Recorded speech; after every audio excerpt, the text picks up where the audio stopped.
He does. I believe you. His food, lunchtime is important to him. Okay, so tell me about your schedules, when you're on, when you're off, and then what your general day looks like.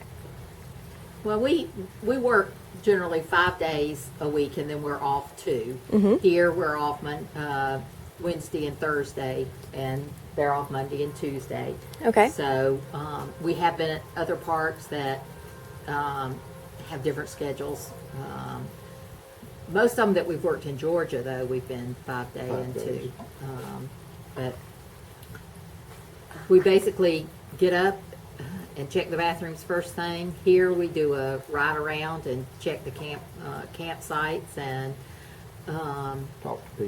Talk to people. make sure that, like I said, make sure the bathrooms are clean and answer any questions, and then we'll do whatever special projects. Like I said, I've done some bird walks here, worked with the naturalists some.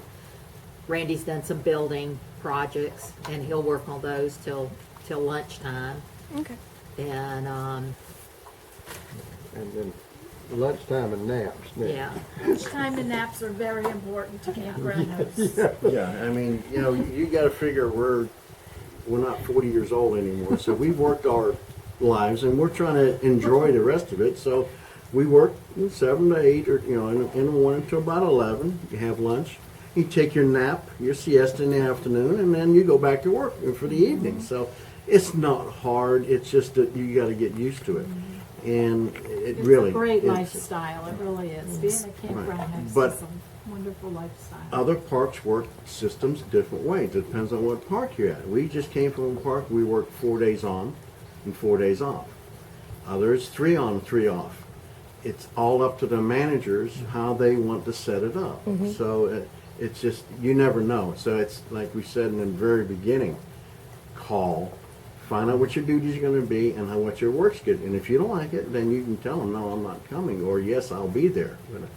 We haven't found a problem with it. It doesn't matter if it's 3 days on, off, 4 days on, off, And 5 days, even 2 off. on your days off, if you see something that needs to be done, you're automatically going to do it.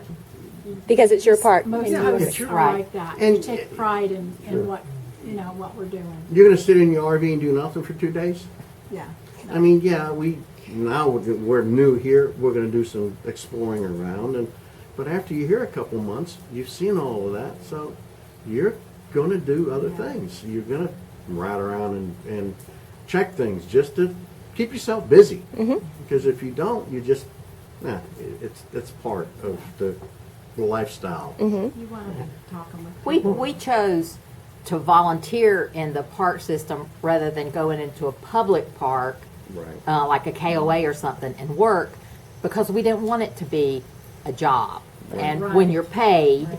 then your job, and you can't take that nap after lunch before you clean the bathrooms. And it's, I've had some issues with my parents, so I've had to be gone a lot. And Randy covers our hours, but there's some of that flexibility that's nice to when you're in a volunteer situation. And most parks will say you can work out with the other host what your days off are. And as long as it's okay with them and the job's being done, it's okay. So it depends on part. Like when we were in Skidaway, they have a museum, and we worked that, and so I had certain hours. So that we had we had to have pretty standard days off so they could cover the museum hours. But other places where you don't have that kind of restriction, they said just make sure it works. So. And like for me, I like to do a lot of special projects just to keep busy. I like to build and do a little bit of everything. And it's nice to have that flexibility. Some days I may go out and work all day on it just because I feel good. The next day I may decide, well, after an hour, I think I'm going to go take my nap early. So I love that flexibility that you have in this volunteer situation and in the lifestyle. Terrific. And as long as things are getting done, people are usually very happy, and you just Meeting everybody's needs. meets everybody's You needs. help. That's the best way to put it.